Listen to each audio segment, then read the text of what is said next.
hayz sikli kelmasdan turib, ya'ni balog'atga yetmasdan turib aloqa qilinsa qizlik pardasi olinadimi yoki hali qizlik pardasi rivojlanmagan bo'ladimi? Endi men sizga nima deyman hozir? Siz qanaqasiga balog'atga yetmagan qiz bilan aloqa qilishingiz mumkin? Bu birinchidan mumkin emas, ikkinchidan bu jinoyat hisoblanadi. Bu narsani vobshe xayolingizga ham keltirmang, bu narsani qilmang. Kim agar shuni o'ylab yurgan bo'lsa, qilmang bu narsani. Jinoiy javobgarligi bor.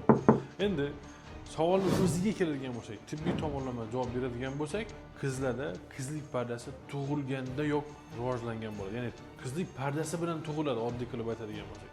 Shuning uchun u bo'mag'ur fikrlarni miyangizdan chiqarib yuboring. 4 ga 1 ni qo'shib qisib yuring. Agar shunaqa narsa xayolingizga kelayotgan bo'lsa.